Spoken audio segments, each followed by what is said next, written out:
Warning, STS Radio contains vulgar people, vulgar language, and vulgar ideas. If any of this offends you, kindly blow it out your ass.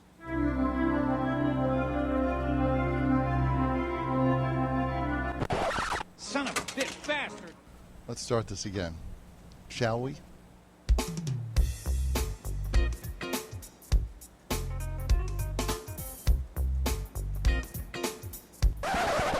Jesus Christ.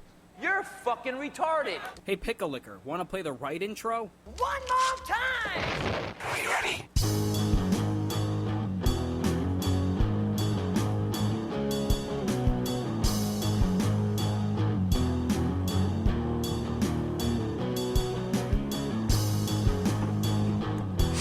Oh, yeah. You smell that? Smells like a new podcast. I was gonna say farts? No, it smells like a new podcast. New episode of STS Radio. Welcome, everybody. My name is Andrew Moss. With me, as always, Bruce Gates. Hey. I love how I just kind of, pointed to you like you were standing right in front of me. Did you really point? Yeah, I did. Awesome. I'm stupid. For those that don't know, we actually do this over Skype, so... Yes, a little background info. So when you hear the... when you hear the little sound bit of Christopher Titus calling me retarded, he's not kidding. That's who that is, Christopher Titus. Like, you're fucking retarded. I know. Great googly moogly. Let's kind of jump right into it. All right. I have the results of the poll from last week, which for those of you that don't remember or don't fucking listen, which is fine. Do a drum roll. No, Want me to do a drum roll? Okay, let's go over the wager here. So the wager was I had bet that Batman was going to beat Superman in the poll. Mm-hmm. When it came to Batman versus Superman the fight, I said Superman fucking all day. Mm-hmm. So the wager was if Superman won the poll, I would have to buy Bruce lunch or dinner or something food related. Right. Well, mostly because you thought that it was going to be based on popularity, and that on that alone, Batman would win. Yes. So, if Batman had won, Bruce would actually owe me lunch or dinner or whatever. Yeah. Which he'd probably have to take out a second mortgage for. So you ready for the thing I rent? Yes. So you ready for the results of the poll? I'm ready. You want me to do a drum roll? No. Fuck. You don't need one for this. Fine. Okay. So there were 7 total votes. There were 3 options. The options were Superman, Batman, or Herp A Derp. Herp A Derp. Herp A Derp got 1 vote. So yes. So it's not going to be a wash. So in my mind, it's a winner. Yay! Yay, Herp A Derp. Yay! Batman got 1 vote, meaning Superman got 5 votes. Holy shit! I know, man. Wow. I know. And I think I know one of the people the actual person that voted for Batman, which is this person Donna, who was a former intern of mine, is a good friend of ours, and she actually left a comment which says, quote, "Batman already kicked Superman's butt. Why keep pushing it? Batman has a superior intellect over Superman and is better at strategic planning. Strategic planning, maybe. Superior intellect, no fucking chance." Okay? No fucking chance. Because you really think about it, like, when you break it fucking down, Batman is just a guy. Like, he's a normal guy. And, like, all the punishment, like, if you want to get, like, really fucking technical, with all the punishment that Batman takes and the little amount of sleep that one assumes that he gets, which is, like, maybe an hour tops, he wouldn't survive that long.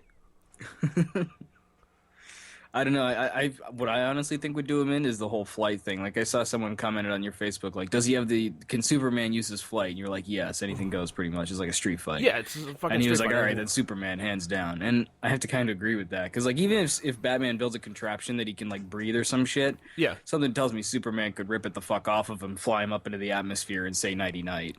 Yeah, not only fly him up in the atmosphere, Superman could even... just throw him. Yeah, Superman could throw him right into the fucking sun. I don't think Batman's got something in his utility belt to, like, push himself away from the fucking sun's gravitational pull. I'm sorry. It's like the fucking late Elvis version of Superman. He's just like fucking fat in the suit and just like, I'm not gonna fly. I'm just gonna throw him. Huh. I'm gonna kick your ass. Uh-huh. Where's my peanut butter and banana sandwich? Deep fry that. Jesus, Superman, aren't you supposed to be kind of like, muscular and fit? Fuck that, I want my sandwich. Fuck that, I got gigs in Vegas. Uh-huh. I got people paying millions for this gut. Uh-huh. My hair still looks immaculate. Uh-huh.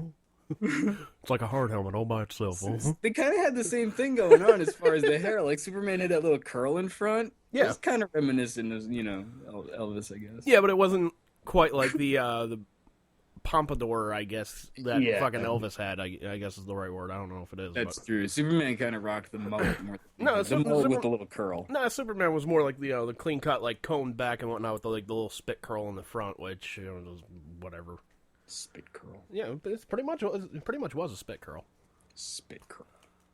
It was pretty much a spit curl. So that's the result of the poll. I owe you lunch or dinner or whatever, and next time I see you, I'll fucking pay up. I don't. Whenever that is.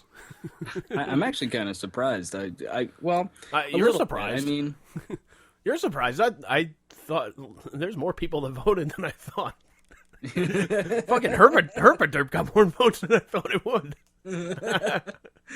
Did you have to put a third option, or did you just? No, I could have put two options, but I was just like, this would be kind of funny, like just like a third option. I want to see if this gets more votes than fucking Superman.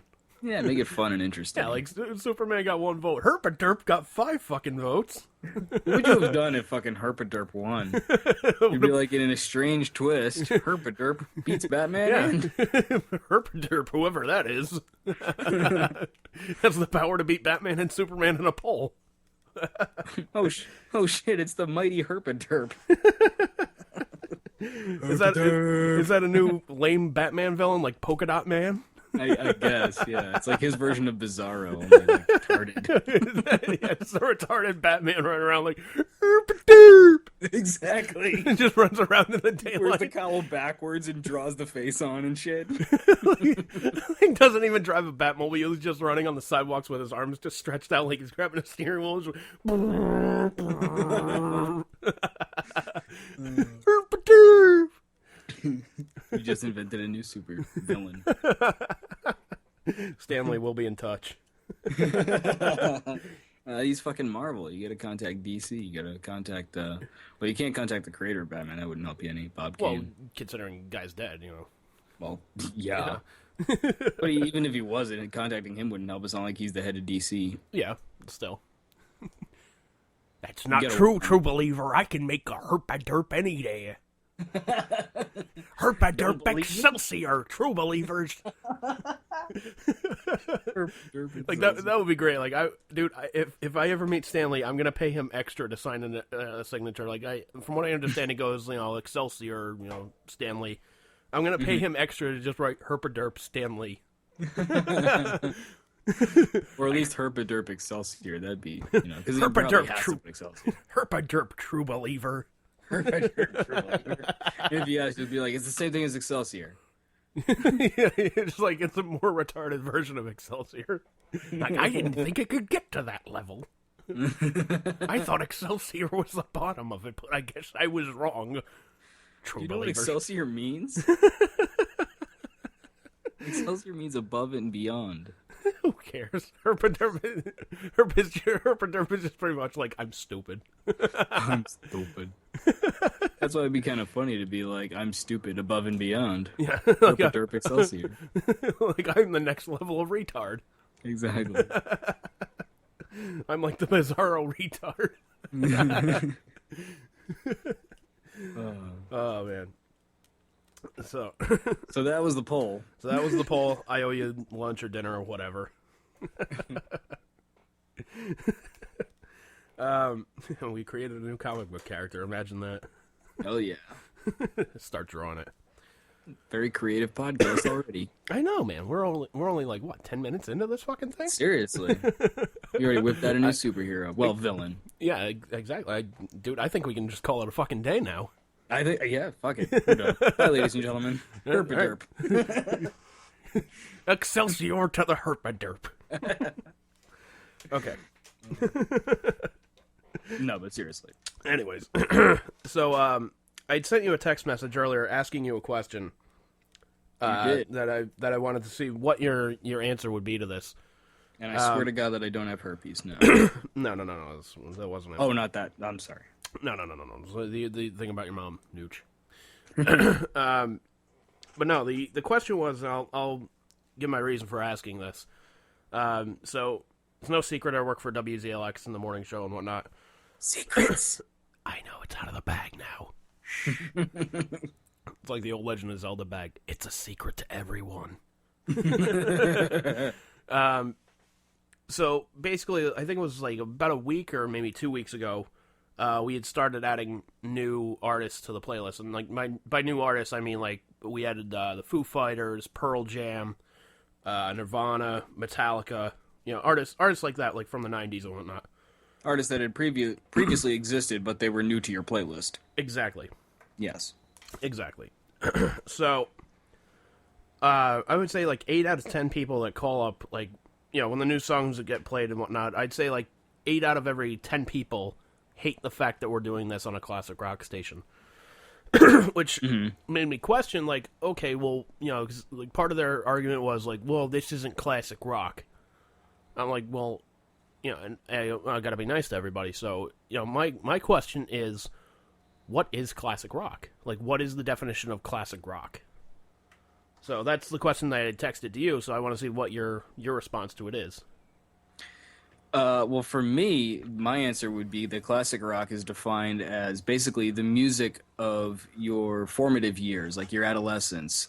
So that's kind of, subjective. It depends on who you are. Like, some people, obviously grew up in the 60s, and that's when they, they went to school or they first fucked or whatever. And, like, the music that was playing in the background, that's what they're going to remember. And some people grew up in the 70s, and that's the music that they'll remember. So it kind of depends on who you are. But ultimately, like, people nowadays, their formative years were back in, like, the 90s, maybe late 80s. Like, that's sort of like our age of people grew up around that time frame. So that's what I would probably define as my classic rock, is like late 80s, early 90s, maybe mid 90s, but not so much. All right, because my definition of classic rock kind of a little bit different than yours, but for me, it's, rock that has kind of withstood the test of time. Like Jimi Hendrix has withstood the test of time. Leonard Skinner withstood the test of time, even though I'm not a big fan. Well, see, that's the thing. There are going to be people out there who are like, well, I fucking hate that band. Like, I know someone who's like, fuck Nirvana. But which believe me, there are a lot of people that are like, fuck Nirvana, but I'm just, I'm saying, like, my fandom, aside, like, I understand, like, it also revolves, apparently it revolves around a certain sound. Like, a lot of people say, well, classic rock is more of like a blues-based rock. I'm like, well, if that's the case, why are we not playing, Cinderella? Right. Or like Eric, well, you probably play Eric Clapton. Yeah, we do play Eric Clapton, yeah. See, I don't know. I mean, because I would extend classic rock to be in like the 60s and 70s, like for myself, and even though I didn't grow up around them, but like my mom listened to that shit, and but like I really dug that music, so I would consider that classic rock too. So I guess your definition kind of fits too, music that you can still listen to after several years. Yeah, I mean, case in point, like, would you consider Motley Crue's "Shout at the Devil" to be like sort of like a classic, like, hard rock metal album? Even though I don't like them, yes, I would definitely consider Motley Crue to be classic rock, because they're a very popular band and they were very prominent in their time frame. Okay. And still are to a degree. Very true. They're doing a residency in Vegas, like their second one, which fucking pissed them not there. But yeah, I mean, you really think about it, man. Like that album, "Shout of the Devil," turned 30 years old this year. Wow. So, I don't know what people's time frame is for, like, what defines classic rock, if there's like a time limit or whatever it is, but I mean, the album's over 30 years old. I'm pretty sure it counts as classic rock. I mean, it's a great friggin' album, by the way. Well, here's a question. What about bands that span the scope of all of the years that you're talking about? Like, I'm sure the people calling in are most likely talking about the 60s and 70s in that generation. Very true. And, they're 100% right. But what about a band like, say, I don't know, Rush? They were around in the 60s, 70s, 80s, 90s. They're still around today. What a band like Jethro Tull. I know you don't like them. I'm not particularly fond of them. They were around back in the 60s and are still around today to a degree. Very true, but we play both those bands. Well, I'm just saying. Like, But, it yes, kind of... I would consider them both classic rock as well. Yeah. You know, So but see, some people would see Rush as being a more modern band because their popularity was more in like the 80s and 90s, and they might not consider them classic rock. I kind of would because they were kind of popular back in the 60s and 70s as well. Maybe not as much, but maybe not as much. But were. Even if there were prominent days where in the 80s and whatnot, I mean that's over 30 fucking years. That's true. So, there goes that argument. You're like, well, fuck you then. But I don't know, because it always kind of baffled me that people are like, well, Nirvana's not classic rock, blah blah blah. Pearl Jam's not classic rock. And I'm just kind of like scratching my head, like, well, what is classic rock then? I got to admit, I recently peeped out my Pearl Jam Touring Band 2000 DVD. Mm-hmm. And a lot of people apparently love that DVD, and I'm okay with Pearl Jam. They're all right, but I don't know. It was really long. It was like 2 hours. Oh, jeez, fucking Pearl Jam. You're just like, that's too much Pearl Jam. Exactly. I can tolerate them for a half hour tops. And unfortunately, the stereotype about Vedder is 100% true, where you just can't understand a fucking word he's saying. He's like, except maybe when he's singing, where he's like, Ricky was a young boy, picking on the tail. Yeah, some shit is understandable, but a lot of it isn't. Yeah, you can almost understand every other word, if that. Right. But, it's still understandable in a way. So pretty much as a super fan, which begs the question, why do I own the DVD? But as a non-super fan watching this who's not familiar with some of the songs, I'm kind of going I don't know what he's saying. I can't really connect with this. You know what I mean? For me though, Pearl Jam, I'll always remember Pearl Jam. I never got into the newer stuff and whatnot. For me, it's always going to be Jeremy and that early on stuff that they did. Even from the Flow. 90s. Yeah, even Flow. I like that. I dig those. Or Once, or Daughter. Yeah, shit like that. Mm-hmm. But I also, probably the best thing that they ever did was basically told Ticketmaster to go fuck themselves. I remember hearing about I'm that's fucking great, man. I got a lot of respect for those guys now. Yeah. Here's this big band telling, this big, ticketing agency, no, fuck yourselves. You're not making money off of us. Right. We want the venues to make money. We want... we want to make money ourselves. We don't want you guys charging a convenience fee for our fans. So, I don't know if another option came out of that where they sold tickets on their website, or if they just let the venue sell them for whatever. I don't know. But to be honest, I don't know if I really would qualify Pearl Jam or Nirvana as classic rock because they are kind of more modern. Right, but I would say their early stuff, I would say probably.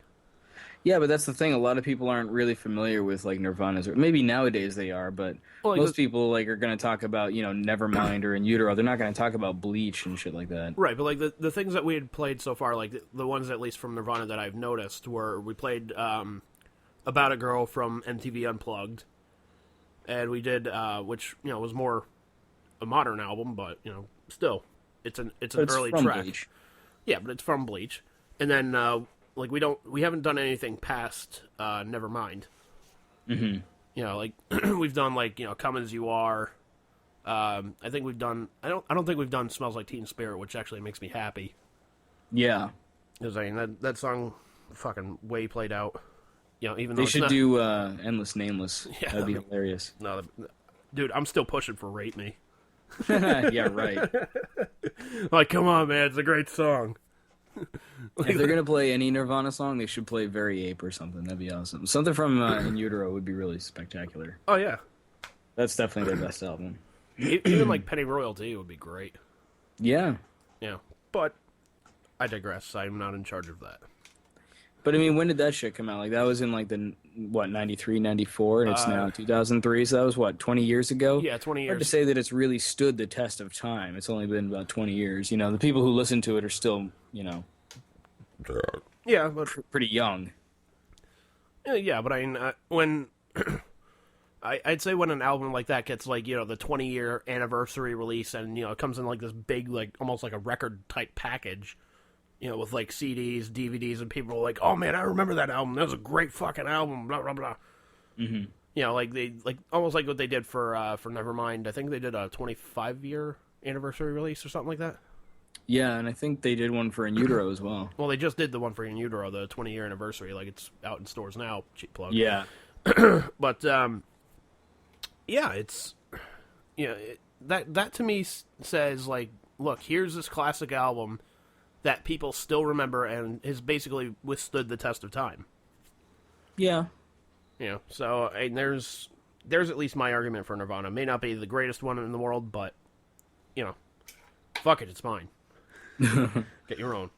The thing with like Nirvana and Pearl Jam is that they were really like the start of that whole sound. Yeah. That like kind of more simplistic, more like in your face. Like, yeah, we don't really need to have ridiculous guitar riffs and shit, and we don't have to dress up a certain way in order to rock your face off, basically. Yeah. Which flies in the face of bands like Motley Crue and shit like that. Yeah. I mean, the thing about Motley Crue as well, though, is like like you look at like each album, like each sound is different. Each album look is different. Each, look of the band was different, so they were always changing. So, it wasn't really that big of a deal for Motley Crue, because they could still come out like the self-titled album for me is a fucking very, very underrated album, as far as I'm concerned. That's the one that they did without Vince Neil. They actually did that one with John Corabi on vocals, and he did rhythm guitar as well.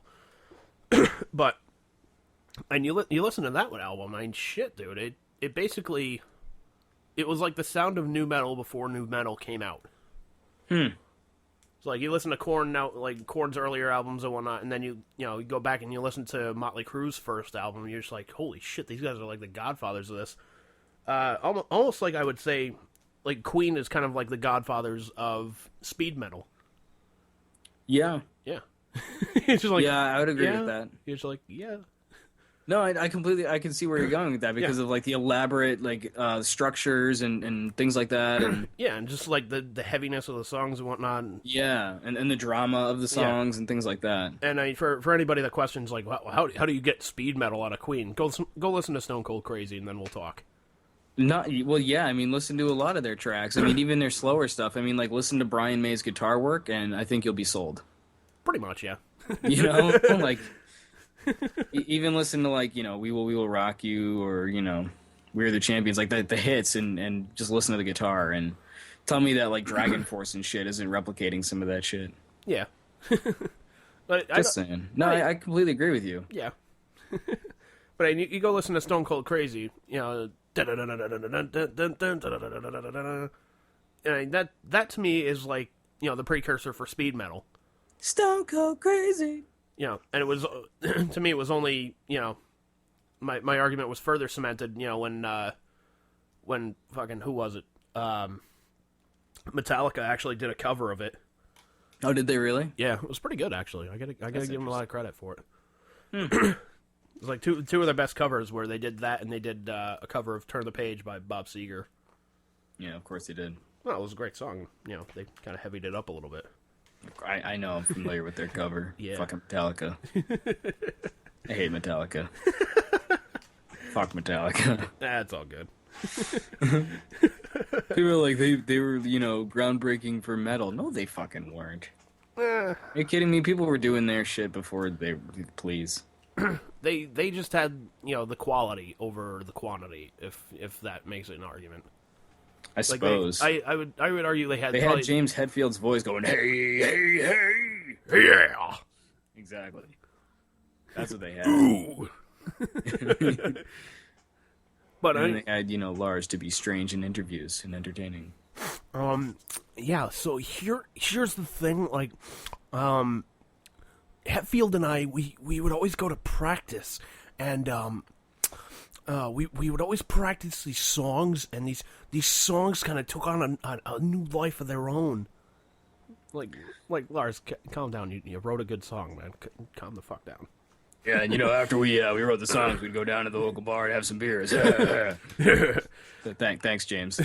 Like, yeah, but it's like, James, can you describe a typical vocal session for me? Like, ooh, yeah, yeah, yeah, yeah.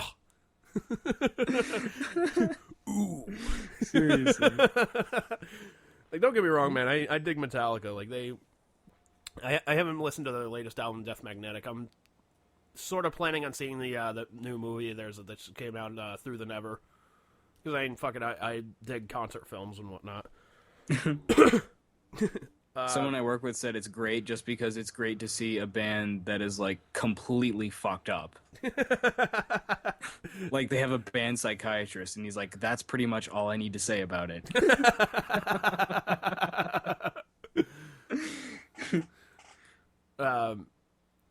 Yeah, but I don't know, man. I dig Metallica, so it should be good. They need a band psychologist. What band doesn't fucking need one? But what band fucking has one? Fucking Metallica. I think Aerosmith might have one. Really? A band psychiatrist? Maybe not like a band psychiatrist, but Maybe they each see one. That's a little bit different. perhaps. Like if you read Joey Kramer's book, like you're just like, this guy's got to be in therapy. I have not read his book. You haven't? I have not read his book. You bastard. I'll let you borrow my copy if you want. Right on. Just be careful; it's autographed. Oh, So, yeah, I'm trusting you. I don't do this for a lot of people. But yeah, like Joey Kramer had like rough childhood. His like the short way that I can put it is like his father and Steven Tyler were in a sense one and the same in that. Joey tried to live up to their expectations, and it almost seemed like it was never good enough for either one of them. But he's like, the difference between his dad and Steven Tyler, at least from the book, at least that I got, was, his father would, he'd come home like with a report card that said, he got an A in math or something like that. And he's like, well, you didn't get an A plus, so that leaves room for improvement, doesn't it? And Steven's just like, look, man, I'll help you. Like, if you want that A plus, like, I'll help you do whatever, man. But I want to see you, like, I know you're busting your ass. So that's pretty cool. That's kind of the difference between the two, but But he kind of busts his balls a little bit and tries to. yeah, Steven will like bust his balls a little bit. And That's interesting. And like if you've ever seen the DVD, The Making of Pump, I have not. you have not. God damn it! See, I try and talk about these things, and you haven't fucking seen them. Damn it.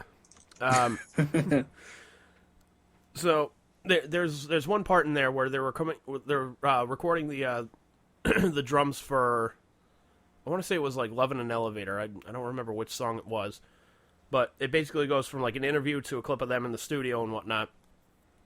And Joey's talking, and he's like, here's the thing, like, Steven can be my best friend or he can be my worst enemy. He's like, he's both of those things wrapped in the same person. And it cuts to a clip of them in the studio, and they're arguing about how the drum tracks go. And Joey's like, look, you told me you wanted to play like da da da da da da da. It kind of mimics the drum and whatnot. He's like, I played it, as similar as I could, and you were saying like, no, play it like this. And you just see him like bickering back and forth and whatnot, and eventually Steven's just like, well, look, if you can get it to sound like that, that's fine. Let's do that. Let's get as close as we can to that. So ultimately, he won. Ultimately, Joey won, in the sense that he drummed it how he wanted, how he could, and get it as close as Steven wanted it. But yeah, man, like you read his book though, like during the recording of Nine Lives, man, like he was fucked. Really? Not like drugs or alcohol type fucked, but he just psychologically he was a wreck. So. Poor bastard. Yeah, I know, man. Good guy though. Good guy. That reminds me, I still have your bag of coffee. Oh yeah. I gotta mail that out to you, or I'll just Coffee. or just hang on to it or something. I don't know. Yeah, we should probably arrange some time to come hang out. Yeah. We'll Down to the old Rhode Island. Yeah, we'll talk off air, and Yeah. we'll do that. Indeed. We could probably do something like the weekend before Halloween if you want to do that. Yeah, Mibs. Yeah, it's 26th. I got 2 Halloween parties to go to, so. Right on. Yeah, You know. Yeah, so. Speaking of Halloween, man, like, I don't know if you, like, go to Halloween parties or whatnot, or, like, if you have a costume figured out or whatever, what the deal is. Neither. Neither. You're just like, I'm a total shut-in. Kids come and I kick them. Trick or treat, motherfucker. No, man. I used to really like Halloween is like my favorite holiday, and I used to kind of go all out for it, but not so much nowadays. I don't know why. And you just kind of figure you kind of grew out of it or something. Maybe something along those lines. I don't know. All right, because I used to kind of be like that, and then I kind of got back into it, like when when my niece Marley was was growing up and whatnot. And I was like, this is kind of cool, man. Like, you don't really get to do this a lot, and just walk around, like, go to people's house and like give me fucking candy. Anyway, Halloween parties, they kind of make it a little bit more fun for me as well. So this year I was kind of like juggling between like a couple of different costume ideas. One of them was going to be like a hockey playing like devil, just wear my devil's jersey. Oh, very clever. Horns. Yeah, I know, fucking. Well, budgetary reasons, sir. That was kind of like the fallback plan. You're like, I still got the red makeup from the Red Boy costume. I got a Jersey Devils hockey jersey. I'm all set. You just call him Red Boy? Did I say Red Boy? Yes, you did. Fucking Hellboy. I thought I said Hellboy. Did I say Red Boy? Really? Yeah, you said Red Boy. Rewind. You're like, I still got the makeup from the Red Boy costume. And I wish we had instant replay on this thing. Seriously. Sort of like that flying car story with the sarcasm. Yeah. I didn't say sarcasm. Yeah, you did. No, you didn't. Yeah, you breach the sarcasm. You're just like, God damn it. you're just like, what the fuck? Seriously, it just happens sometimes. Just the wrong word. That's fine. That's fine. It's called a spoonerism. No, that's called a slip of the tongue. Yeah. It's If you had been like, I still got the makeup from the red dick costume, that would count as a Freudian slip. the red dick. That sounds like a fucked up version of the Red Skull. He just looks like a normal guy, but then he drops trout and he's got this huge red dick. He's like, Captain America, I'm gonna make it rain all over you. He just jerks off and it just melts right through Captain America's shield. Dude, I would buy that comic book in a second. Just because of how hilarious it would be. Dude, 2 comics in one night. There we go, man. I can't believe it. Red Dick and what was the other one? Herp A Derp. Herp A Derp. That's right. How could I fucking forget Herp A Derp? Jesus. Oh man. But no, man, I thought that maybe a coworker of yours was having a Halloween party and you and Liz go just kind of dressed up and whatnot. I don't know. But yeah, as far as costume ideas, that was one of them. Pardonnez-moi. The other costume was going to be Silent Bob, if I could actually, kind of find the coat for, a decent price. Right on. And no fucking chance of that whatsoever. No, the coat's expensive. Yeah, the cheapest that I saw was $150, but that was for a size small. Yeah. I'm I am way past that limit. That could be a sleeve for me. I'd offer to make it for you, but it would probably look terrible. Yeah. Well, I thought about getting the leather trench coat and just going the Mallrats type look. Oh, there you go. But do you have a leather coat? No. Well, I have a leather jacket, but I don't have a leather trench coat. Oh. That's the deal. What did he wear in Clerks? Did he wear a leather jacket? I think so. I think he kind of wore the same thing. Yeah. You might want to check that out and be like, I'm from Clerks. Yeah. But then again, nobody's going to really know him. Plus, they're going to be like, well, where's Jay? Yeah, I can't, and I can't really go, well, I ate him.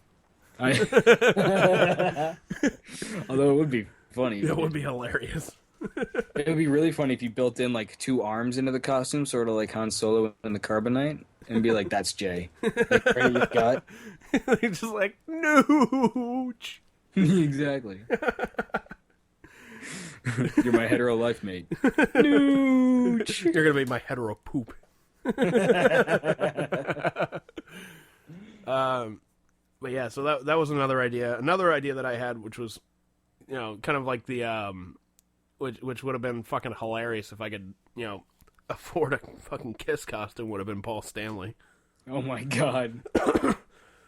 But I'm looking online and like they sell like the costumes that like Kiss actually wears and whatnot. Mm-hmm.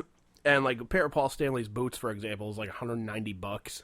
Good lord. I'm just like, well, if that's for the boots alone, I can only imagine what the rest of the costume is like, and the rest of the costume was like $250 or something like that. Jesus Christ. Yeah, so I'm just like, okay, I'm Jesus Christ. Well, I know what Andrew's not going to be for Halloween. You could be the non-Kiss, the makeup and garb Paul Stanley, and just have like the shirt that says "fuck with the heart." Yeah, where am I going to find a shirt like that though? You can make it, sir. How? I can't make T-shirts. Like, can you make a T-shirt? Yeah, I could help make you. Then do it. Then do it. All right, then you just need like some ripped jeans and a wig and shit, and you're good to go. And then just walk around going like, "Hey guys." Well, you see, when we added Bruce Kulick to the band, we had fired Mark St. John because his knee had puffed up and his all of his joints had pretty much puffed up, and like I don't know if I could do that for an entire evening without pissing myself, dude. That's true. So that was kind of the thing, but like if I could actually get like the entire like Kiss like wardrobe, if you will, like, and do the whole Paul Stanley thing, that would be fucking hilarious. Like to walk into work is like me and the guy that does like the late shifts, Kenny Young, like he and I would bust on Paul Stanley all the fucking time. We're just like, how funny is this? Like, he'll play like a couple of drops from Paul during his show. Like, I told you when I went to go see Kiss with that chick Rachel, right? Yes. Yeah. Well, what they were doing was they were selling like USBs of the show. So basically, you put down like $20 or something like that, and then they give you like a little ticket. And when you leave, you hand the ticket back in, and they have most of the concert, minus the encore, on the flash drive already for you. So I'm making like mental notes, like going through the show. I'm just making mental notes, like, oh man, Paul said something here.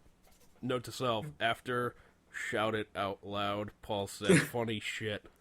So I went into work the next day and I was starting to cut up the audio and whatnot. And Kenny came in to replace the midday guy who was on vacation. Mm-hmm.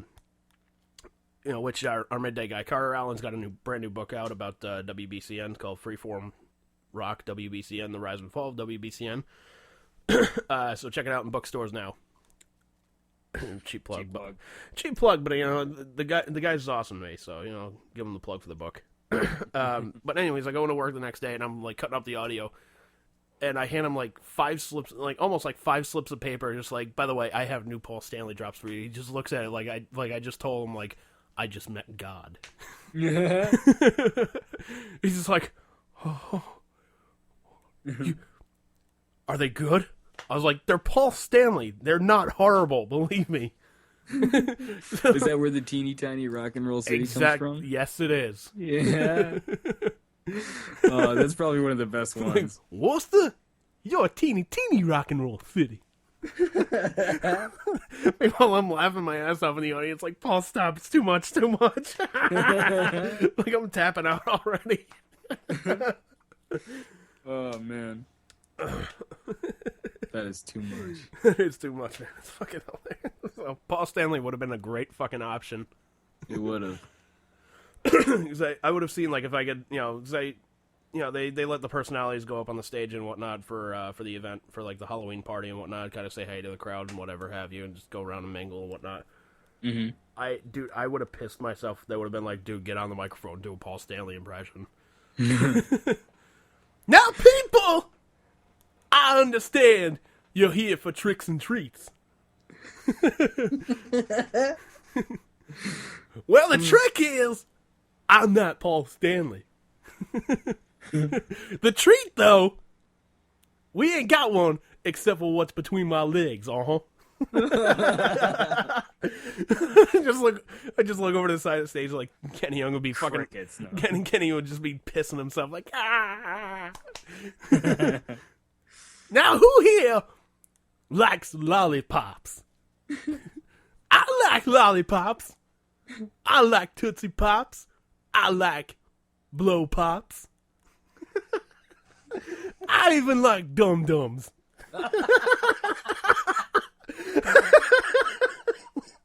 I even like See, like I couldn't do it for long though because I'd be pissing myself.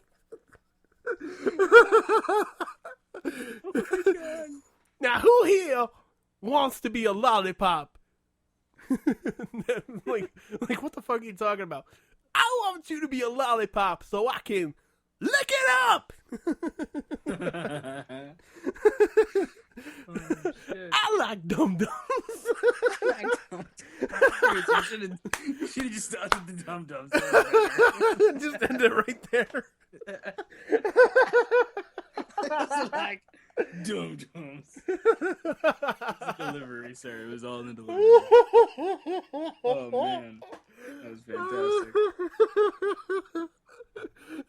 So, someone I know on Facebook, I won't name them, but they said they've gotten one too many people, strangers, saying that they look like James Gandolfini, and that it may have inspired them to make a tasteless Halloween costume. And all I can think of is like the Bill Maher, Steve Irwin costume. Do you remember seeing that at all? No, I don't, man. But that sounds hilarious, though. Not long after Steve Irwin died, Bill Maher went as Steve Irwin, but dead with a fucking barb through his chest. That's kind of like what South Park did. It was like a couple of weeks after Steve Irwin had died, and like the plot of the episode was like it was a whole parody on the MTV show My Super Sweet 16, which spoiled brats get a Sweet 16 party, and they're like, I wanted purple curtains and they're pink and blah blah blah blah blah, just bitching about every fucking minute detail. So, so the plot of the episode was Satan was having a Super Sweet 16 Halloween party. Oh, Jesus. And he's making like all these fucking ridiculous demands, like no, the cake has to look like a Ferrari, and and nobody better show up dressed like the Crow because that's fucking lame. And like the next shot, he's like getting dressed up as the Crow. And during the party, like somebody goes up to Satan and he's like, "Listen, Satan, we have a bit of a problem." He's like, "What's the problem?" And he's like, There's a guy here dressed like Steve Irwin, and a lot of people are really uncomfortable about it. So Satan goes over to him. He's like, "Oh, look, man, I appreciate the effort and clever costume and whatnot, but it's probably a little soon, isn't it?" And the guy's like, "What are you talking about?" He's like, the whole Steve Irwin costume." And the guy's like, "It's not a costume. I'm actually Steve Irwin." And there's like a stingray hanging off of his chest. Oh, God. I was like, that's fucking brilliant. Oh, man. Because, like, their point was, when is too soon? Yeah. Like, what's the time limit on when it's okay to make jokes about it? Right. So, that was brilliant of them.